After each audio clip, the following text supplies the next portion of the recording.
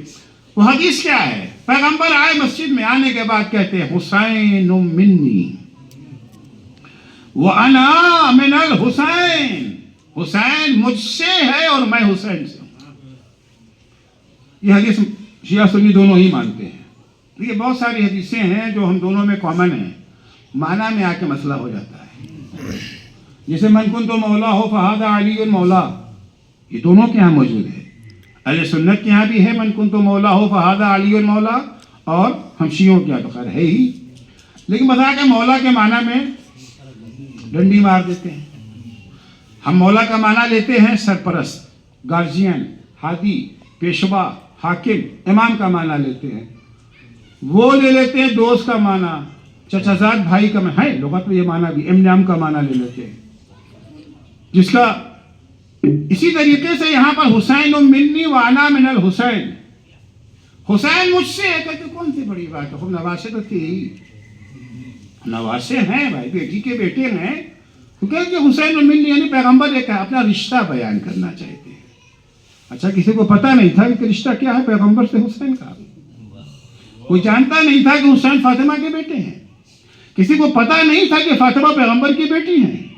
اب ظاہر سی بات ہے، بات تو میں ممبر سے وہ باتیں بیان میں بالکل آیا ہوں، میں ایھا الناس، اے دہرادون والو، معلوم ہے آج کون سا دن ہے؟ ایھا الناس، آج سنڈے ہے، بڑی بات سب جانتے ہیں سنڈے ہے، اس وقت دھوپ نکلی ہوئی ہے، اور سب جانتے ہیں دھوپ نکلی ہوئی ہے، تو عقل پہ شک کریں گے نا؟ پیغمبر اتنے بڑے مجمع کو اکٹھا کیے ہوئے ہیں، اتنے بڑے مجمع میں اعلان کر رہے ہیں توجہ توجہ توجہ، کیا توجہ؟ کہ حسین میرا نواسہ ہے۔ نہ جاننے والوں کے درمیان اگر یہ بات کہی جاتی تو معقول ہے نا، حسین منی، حسین مجھ سے ہے یعنی میری بیٹی کا بیٹا ہے، سب جانتے ہیں کہ آپ کی بیٹی کا بیٹا ہے، یہ کوئی بتانے کی چیز نہیں ہے۔ اگر پیغمبر کہہ رہے ہیں کہ حسین منی تو یقیناً یہ معنی نہیں ہے، یہ بالکل ویسے ہی ہے جیسے غدیر میں پیغمبر نے اتنے سارے اہتمام کے ساتھ آگے والے پیچھے آئے، پیچھے والے کا انتظار کیا جائے، خطبہ دے رہے، مجمع اکٹھا ہو گیا، ادھر سے آیت دھمکی دے رہی، یہ نہ کہا تو کچھ کیے ہی نہیں، اور سب کچھ ہونے کے بعد کیا کھودا پہاڑ نکلا؟ وہی بات ہو گئی نا بھائی، کیا نکلا؟ کہ جس کا میں دوست ہوں اس کے علی دوست ہے۔ خود دشمنی کس کو تھی؟ اسلام نے اس سے بڑھ کے بیان کر دیا تھا، انما المؤمنون اخوہ، مسلمان ایک دوسرے کے دوست ہی نہیں ہیں، بھائی ہیں، بھائی کے درجہ تو دوست سے بڑھ کے ہوتا ہے نا۔ مراد یہاں پر حسین منی سے کیا ہے؟ ظاہر سے بات ہے منی کا معنی قرآن سے پوچھنا پڑے گا۔ انبیاء کے سلسلے میں جب لفظ منی استعمال ہوا ہے تو وہاں معنی کیا مراد لیا؟ میں صرف ایک آیت آپ کی خدمت میں پیش کر رہا ہوں، بقیہ اتنا وقت نہیں ہے کہ ساری باتیں بیان کروں۔ قرآن مجید میں جناب ابراہیم کا ذکر ہے، جناب ابراہیم کی دعا ہے رب اجعل ھذا البلد آمنا، خدا اس شہر مکے کو امن کی جگہ بنا دے، وجنبنی وبنی ان نعبد الاصنام، اور اے اللہ ہمیں اور ہماری اولاد کو بتوں کی پرستش سے بچا لے، محفوظ رکھنا کہ کبھی ہم بتوں کی پرستش نہ کریں۔ رب انہن اضللن کثیرا، کیونکہ ان بتوں نے بہتوں کو گمراہ کیا۔ بت کیسے گمراہ کرتے ہیں وہ ایک الگ بحث ہے، وہ بت جو اپنے اوپر بیٹھی ہوئی مکھی کو نہیں ہٹا سکتے، نہ بول سکتے ہیں، وہ کیسے گمراہ کریں گے، ایک الگ سے گفتگو، ایک الگ سا موضوع ہے، فی الحال اس کو نہیں جانا ہے۔ اس کے بعد فرماتے ہیں فمن تبعنی فانہ منی، حسین منی، منی کا معنی کیا ہوتا ہے؟ مجھ سے ہے، کون ہو سکتا ہے؟ فمن تبعنی فانہ منی، خدایا ہمیں اور ہماری اولاد کو بتوں کی پرستی سے بچا لینا، اور ہم سے وہی تعلق رکھتا ہے، ہم سے وہی ہے جو ہماری اتباع کرتا ہے۔ یعنی اگر کچھ وہ افراد ہیں جو ہماری اتباع نہیں کرتے ہیں، جو اللہ کے راستے پہ چلنے کے بجائے شیطان کے راستے پہ چلتے ہیں، دشمنان خدا کا اتباع کرتے ہیں، وہ ہم سے نہیں ہیں۔ ہم سے کون ہیں؟ ہم سے وہی ہو سکتے ہیں جو ہماری اتباع کرتے ہوئے، جو ہمارے راستے پہ چلتے ہیں۔ اب وہ اگر جو ہمارے راستے پہ نہیں چلتے، چاہے وہ ہماری اولاد ہی کیوں نہ ہو۔ نوح کا بیٹا جب راستے سے ہٹا تو کیا کہا گیا؟ فَإِنَّهُ لَيْسَ مِنْ أَهْلِكَ، نوح یہ تم سے نہیں ہے، اولاد تو ہے مگر تم سے نہیں ہے۔ اب اگر پیغمبر فرما رہے حسین منی، حسین مجھ سے ہے، رشتے کو نہیں بیان کر رہے ہیں، عظمت کردار حسینی کو بیان کر رہے ہیں۔ حسین اس ہستی کا نام ہے جو پیغمبر کی سیرت ہے، وہی حسین کی سیرت ہے۔ صلوات پڑھیں گے محمد۔ ایسی ذات کو اللہ نے ہادی بنایا۔ جعلناہم وجعلنا منہم ائمہ، اللہ کا ارشاد ہے ان میں سے ہم نے کچھ کو امام بنایا ہے۔ کاہے کے لیے امام بنایا ہے؟ ہم چننے کے لیے، نعرہ لگانے کے لیے۔ جعلناہم وجعلنا منہم ائمہ، ان میں سے سب کو امام نہیں بنایا، کچھ کو امام بنایا ہے۔ کس لیے؟ یہدون بامرنا، یہ وہ ہیں جو ہمارے تعلیمات، ہمارے احکام کی طرف، ہمارے راستے پر لوگوں کی ہدایت کرتے ہیں۔ یہ راستہ دکھانے آئے ہیں، عظیم نعمت لے کر کے آئے ہیں۔ کب بنایا؟ ہر ایک کو نہیں، لما صبروا، کیونکہ ہدایت کا عمل کوئی آسان عمل نہیں ہوتا ہے۔ ہدایت کا عمل بڑا مشکل عمل ہے۔ دوست دشمن بن جاتے ہیں، خاندان خلاف ہو جاتا ہے، بہتوں کو ناراض کرنا پڑتا ہے نا۔ کہ ہدایت کا مطلب ہے صحیح کو صحیح کو، غلط کو غلط کو ہو، اور یہ سب سے بڑا گناہ دنیا میں یہی ہے نا، صحیح کو صحیح کہہ دینا، غلط کو غلط کہہ دینا۔ ظاہر سی بات ہے جو غلط راستے پہ انہیں ناگوار تو گزرتا ہی ہے۔ اب اس راہ میں کبھی کبھی قطع تعلق ہو جاتا ہے، کبھی کبھی لوگ جان کے دشمن ہو جاتے ہیں، تو کچھ وہ ہوتے ہیں آئے بڑے جوش و خروش سے آئے، تقریر کیا، لیکن مجمع نے دیکھا کہ نہیں، مجمع سناٹا ہے، مجمع میں نعرے نہیں لگ رہے ہیں، فوراً گیئر بدل دیتے ہیں، فوراً گیئر بدل جاتا ہے نا۔ لیکن بھائی ٹھیک ہے، جو مجمع کا مزاج ہے، نہیں، جسے ہم نے ہادی بنایا ہے وہ اپنا مزاج بدلنے نہیں آیا، سماج کا مزاج بدلنے آیا ہے۔ آپ کے مزاج کی غلامی نہیں کرے گا۔ لما صبروا، قرآن کیا ہے؟ ہادی انہیں بنایا ہے جو ثابت قدم رہتے ہیں، جو چیز حق ہے، حق کو حق کہا تو آخر دم تک قائم ہے۔ ہاتھ کٹ گیا میسم کا، پیر کٹ گیا میسم کا، زبان کٹ گئی میسم کی، لیکن راستے سے ہٹے نہیں، منحرف نہیں ہوئے۔ لیکن اگر صرف جاب کی دھمکی مل گئی، ہمارے پارٹنر نے بزنس ڈیل کو کینسل کرنے کی دھمکی دے دی، ابھی کیا بھی نہیں ہے، اوسان ہمارے خطا ہونے لگے، مجمع سے اندازہ یہ ہوا کہ اگلی دفعہ نہیں بلائیں گے، خطیب کا لہجہ بدل گیا، اسے ہادی نہیں بنایا اللہ نے۔ وَجَعَلْنَا مِنْهُمْ أَئِمَّةً يَهْدُونَ بِأَمْرِنَا لَمَّا صَبَرُوا وَكَانُوا بِآيَاتِنَا يُوقِنُونَ۔ ثبات قدم تبھی ممکن ہے جب اللہ پر یقین اور بھروسہ ہو۔ ہم نے انہیں ہادی بنایا ہے، ہم نے انہیں ہدایت کا منصب سونپا ہے، انہیں ہادی کی نعمت کی شکل میں تمہارے حوالے کیا ہے، جو ہمیں ہر وقت ثابت قدم بھی رہتے ہیں اور اللہ پر پورا بھروسہ بھی رہتے ہیں۔ وہ ہستی سرکار سید الشہداء امام حسین علیہ السلام، ایسے کو اللہ نے ہادی بنایا جس کا ذاتی کردار بھی پیغمبر نے ضمانت دی، حسین منی، جو میں ہوں وہی حسین ہے، میرے راستے میں حسین کے راستے میں کوئی فرق نہیں ہے، ذرہ برابر بھی ہمارے راستے سے انحراف نہیں پایا جاتا۔ حسین ثابت قدم ہے، حسین کو اللہ پر یقین اور بھروسہ ہے، اتنا اللہ پر بھروسہ، اتنا اللہ پر یقین۔ امام حسین علیہ السلام کی ایک دعا ہے، دعائے عرفہ۔ دعائے عرفہ 9 ذی الحجہ کو جب سرکار سید الشہداء میدان عرفات میں گئے ہیں، یہ دعا، اور دعا کس کیفیت سے پڑھی ہے؟ زیر آسمان. جانتے ہیں کہ مکے میں دھوپ بڑی شدید ہوتی ہے. جو لوگ گئے ہیں مکے جائیں گے، دھوپ کی شدت قابل برداشت نہیں ہوتی ہے. ایک سال میں حج کے لیے گیا، میں نے بھی سوچا کہ جیسے امام حسین نے دعا پڑھی تھی ویسے میں بھی پڑھوں گا. البتہ ان کی اپنی دعا تھی، ہمیں تو فقط نقل کرنا تھا نا. آئے خیمے سے نکل آئے، زوال کے بعد پڑھنا ہے، بالکل سورج سوا نیزے پہ آ چکا ہے، شدید گرمی ہے، زمین جل رہی تھی. ننگے پیر ہو کر کے میں کھڑا ہو گیا اور قرات میں پڑھوں گا. 1 گھنٹے کے قریب دعا ہے وہ.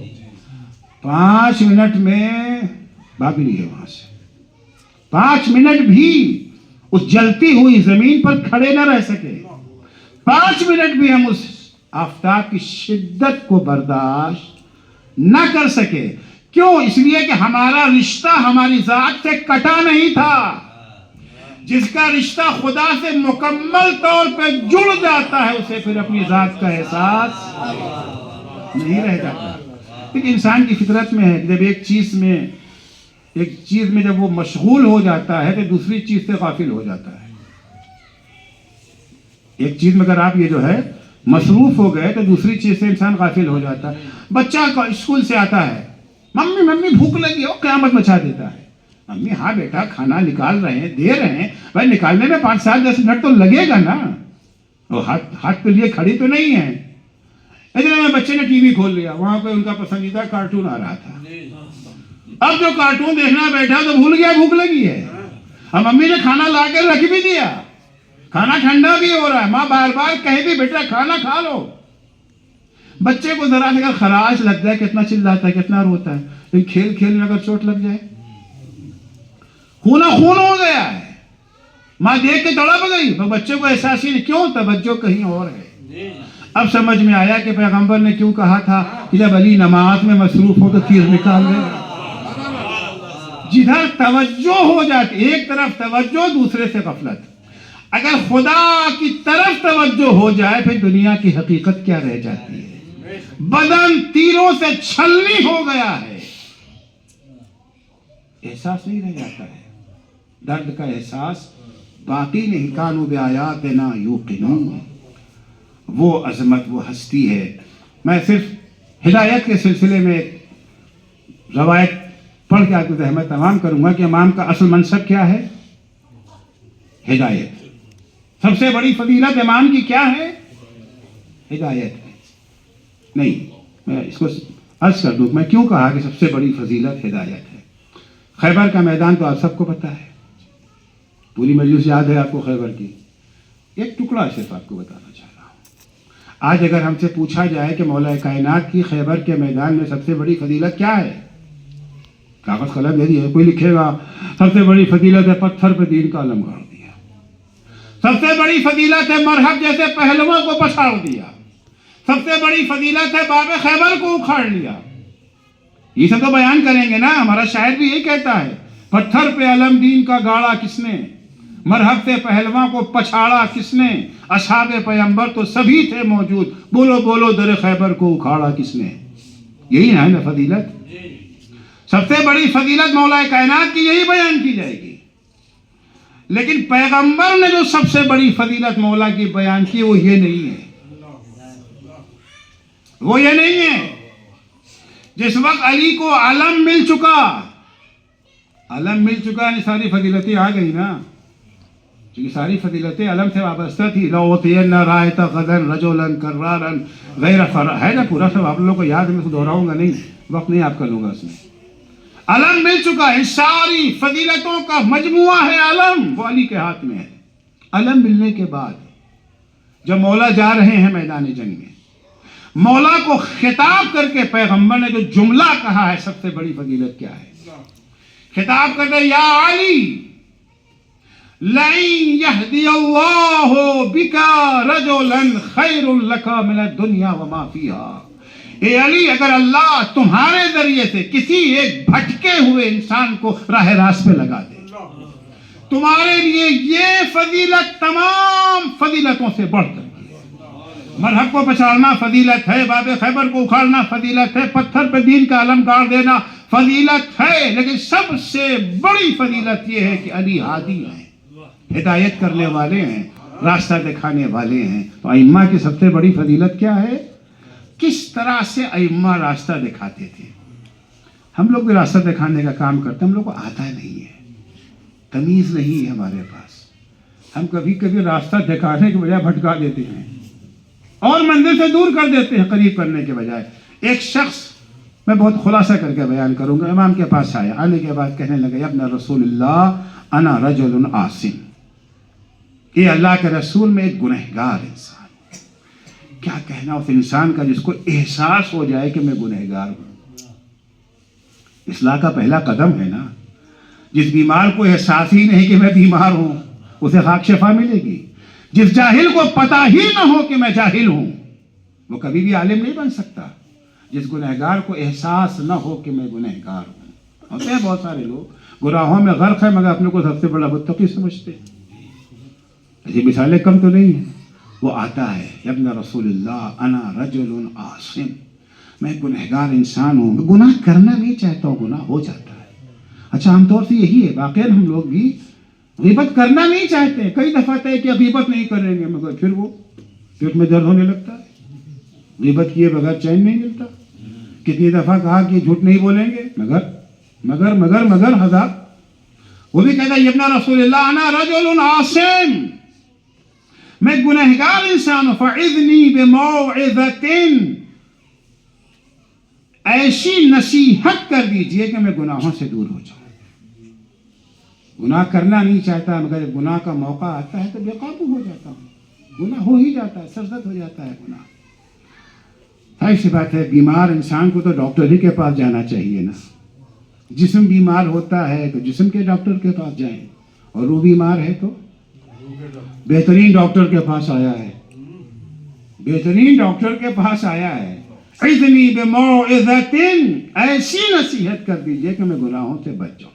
ایسے بات ہے، ائمہ علیہ السلام کے پاس رٹا رٹایا علم تو نہیں ہوتا جو ہم لوگوں کے پاس ہے. ہمارے پاس ایک ہی نسخہ ہے سب کے لیے. بڑا جاہل آئے، عالم آئے، ڈاکٹر آئے، انجینئر آئے، کوئی بھی آ جائے، ہمارے پاس تو کچھ معینہ نسخے ہیں. لیکن وہ جن کا علم لدنی ہے، جو علم خدا سے جڑے ہوئے ہیں، کیا کہنا، وہ افراد کو دیکھ کر کے نسخہ لکھتے تھے. ایک نسخہ سب کو نہیں. اس کی کیفیت کو نگاہ میں رکھتے ہوئے امام فرماتے ہیں کہ افعل خمسۃ اشیاء فاجتنب ما شئت، 5 کاموں میں سے کوئی ایک کام کر لو پھر جتنا جی چاہے گناہ کرو. ارے امام چھوٹ دے رہے ہیں، اس سے بڑا ڈسکاؤنٹ کہاں ملے. 5 کام نہیں، 5 میں سے کوئی ایک کام کر لو، جتنا جی چاہے گناہ. امام نے جڑ کے اوپر وار کیا ہے. گناہوں کی جڑ کیا ہے؟ گناہوں کی جڑ یہ ہے خدا پر ایمان نہیں ہے، قیامت پر ایمان نہیں ہے. ایمان سے مراد وہ زبان سے نہیں جو ہم لوگ کہتے ہیں، وہ تو ہمارے بچپن میں سکھایا تھا، ہم کو سمجھ بھی نہ تھی. اصول دین 5 اول توحید، 5ویں قیامت.